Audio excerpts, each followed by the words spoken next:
Hi, Tony here, welcome to the channel. Now, as you can see, the bike is fully loaded and I'm just about to leave on my trip to Ireland, but I'm not going on my own. So the first part of the journey is to get across to Wales to meet my partner for the week, and then we're heading on the ferry in the very early hours of tomorrow morning to spend 3 or 4 days in the Munster Vales region of Ireland. So I'll tell you all about how that came about on the bike. So let's get cracking.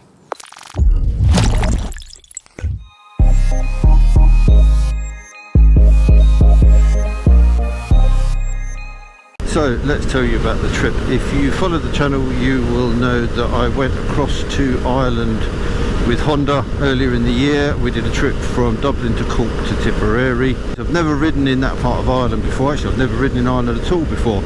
Really liked it, but on a trip like that, when you're doing all your filming and your camera runs and everything, it's more about the riding than the sightseeing. So in that video I did say that I will come back to that area again and have a visit, and this is what this trip is all about. Munster Vales is this area in the central piece of Ireland, absolutely beautiful, some fantastic roads, but I think people tend to sort of go through it on their way to the west coast to do the Wild Atlantic Way, which is understandable. The Wild Atlantic Way is a fantastic ride, but having spoken to a couple of people out there, they said it's become a little bit like the North Coast 500, very busy with tourists, and there's a whole host of really beautiful places to ride in the Munster Vales region.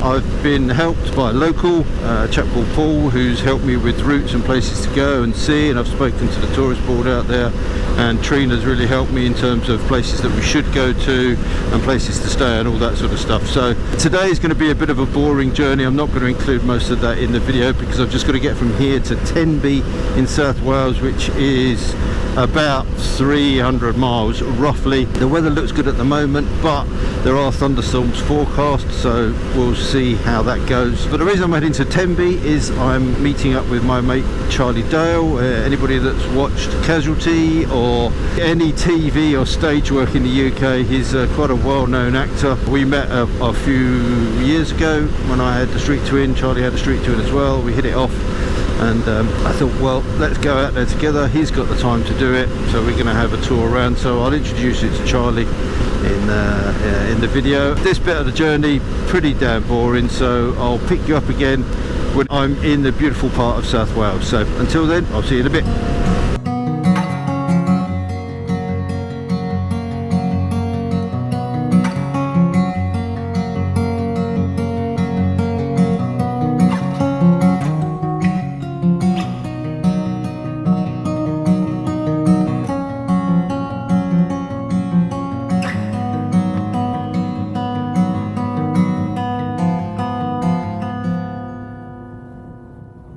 Welcome to Wales. There's no way I was going to avoid that rain. Actually, the forecast is bang on, but I've got my waterproofs on. I've been lucky the last few times I've come to Wales, I've not had any rain, so yeah, it was bound to happen at some point. About 3 hours into the journey, it says I've got about 2 hours more, and sadly it doesn't appear, given this low laying cloud and the rain, that the rest of this journey is going to be any more scenic.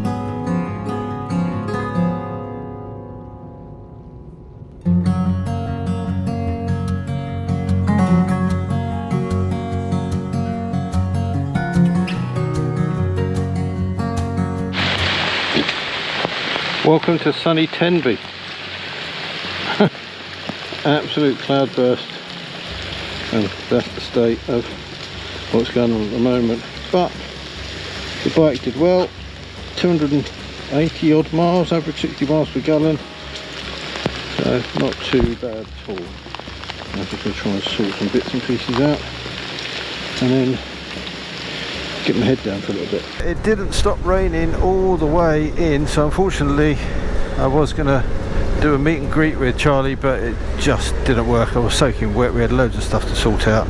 We're now just on our way to one of his friend's house who lives close to Pembroke Dock.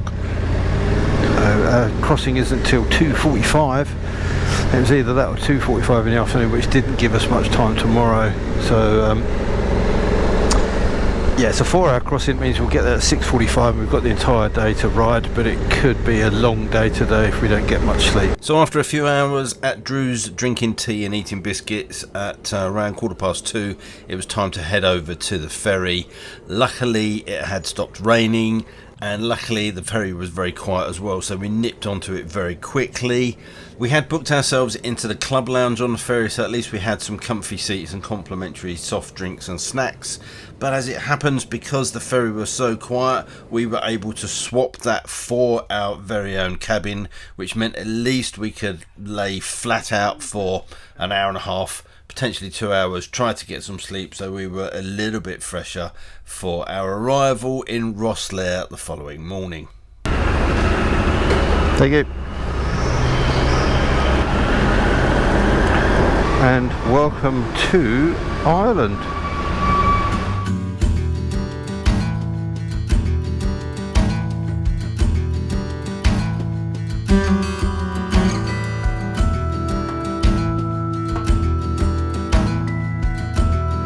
So first stop of the day, Hook Lighthouse, the oldest working lighthouse in the world apparently, but this does give me an opportunity to introduce Charlie. Good morning. With a new Charlie in Ewan. I don't know if that means I'm Ewan. So if only I had his money and looks and charm and charisma. But yeah, we're at Hook Lighthouse and we're just waiting for the cafeteria to open. Doesn't open until 9:30. We thought whilst the sun is shining here, we'll grab some breakfast and then plan the rest of the day. I think that's all right. That'll be right. It's wet and warm. Oh yes. Oh, black pudding. Oh, yes, black pudding. I love black pudding. Oh mate, there you go then. That does look like a good breakfast. It does.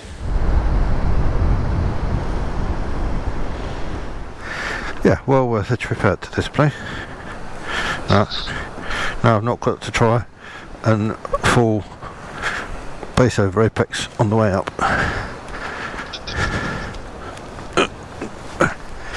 There are the two Hondas. Charlie's on the Transalp, Africa Twin.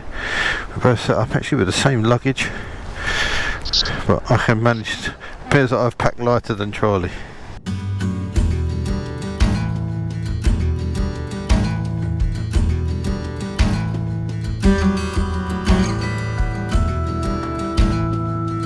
So that was Hook Lighthouse. Beautiful spot. The breakfast is really good. I can recommend the fisherman's breakfast. We polished those off pretty quickly. We're heading to Passage East Ferry, which saves us heading kind of way back into the mainland. So essentially we're going to be following the scenic route along the coast to our next stop.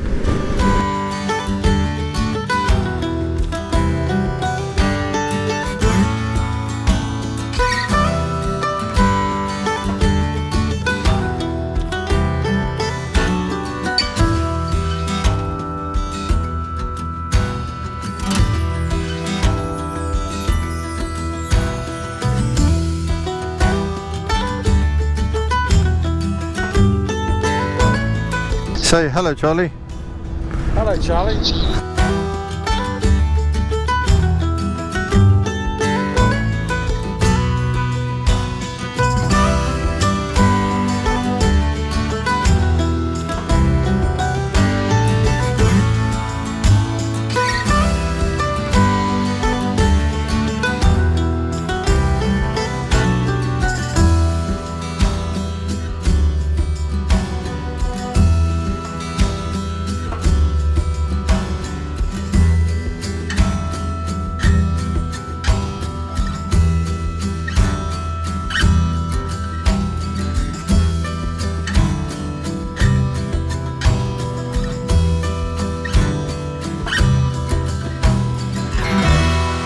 So here we go, second stop of the day. Sun is kind of out and in and out, but mainly out, which is good. Charlie, how was that ride? That was absolutely beautiful. It was absolutely lovely. We had a little hairy moment. Yeah, with a bit of mud in the cattle grid when we got there. I wasn't. Luckily, that was road underneath. I wasn't sure if it was or not. And that ferry was quite cool, wasn't it? The ferry was fantastic. It was absolutely lovely. The view coming into East Passage is absolutely beautiful. It's just generally lovely. Lovely, ride. good. And we're now at Tramore Beach, so let's go and take a look at that. Well, it's definitely a beach. So, nice little ice cream stop there in Tramore Beach, and we're now heading along the Copper Coast. It's a lovely spot, but it looks like we're going to see it in the rain, which is not ideal. Do you want to put waterproofs on, Charlie, or are you alright?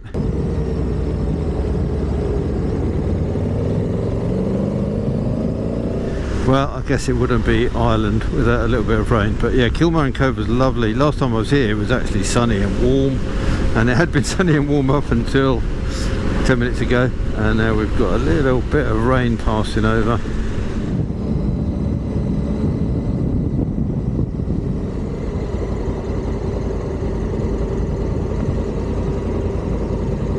And that's the magic of Ireland.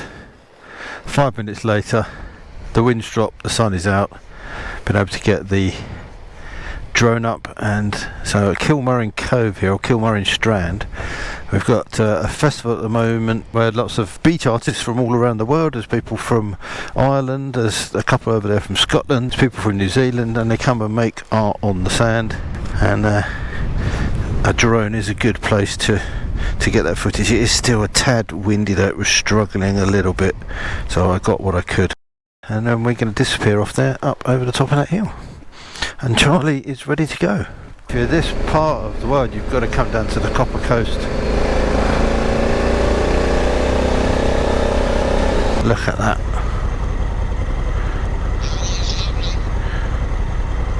And the sun is shining. And then we've got more of these roads to go, so.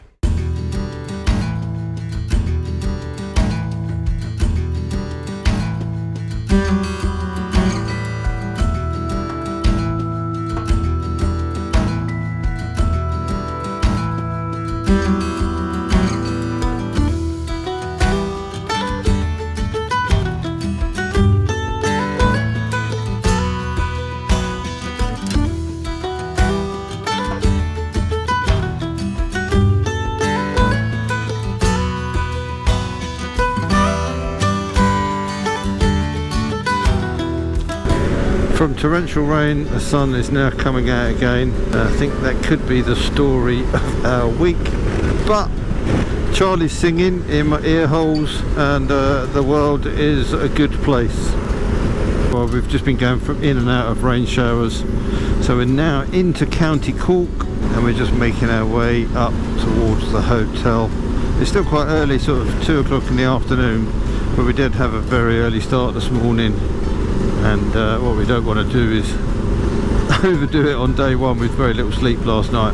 We can go and get out of our wet gear and recharge our batteries and download files and catch up on bits and pieces, and then have something to eat this evening. Even with the rain, it's been a really enjoyable day. So now last run into Debert House. We're ending the day with a bit of sunshine. We've got rain over there, we've got rain over there, but we managed to squeeze through in the middle of it. Onwards to Debert House, where we can decompress and get ready for tomorrow. Okay, so there you go. I'm at my hotel room at Debert House Hotel. Big, lovely room, and outside the window there are some cows. Okay, one last time. These are small, but the ones out there are far away. Beautiful hotel, just really warm welcome. The first thing the receptionist said, I guess you guys will be wanting a beer, so it seems like our sort of place. Really good day. Thoroughly recommend this part of the world, and looking forward to tomorrow. All tucked in? All tucked in for 90 nights. I'm just going to head into the town centre to see what we can find, and then have a bite to eat, and we're both absolutely knackered, so time for bed. Tomorrow, unfortunately, the weather forecast looks shocking. The plan was to go further west towards pre-sleep and some of the passes, but to be honest, the weather looks absolutely horrendous. So yeah, that was day 1 and 2 done, finished and over. Charlie, anything to add? It's good night from me. And it's good night from him. Good night.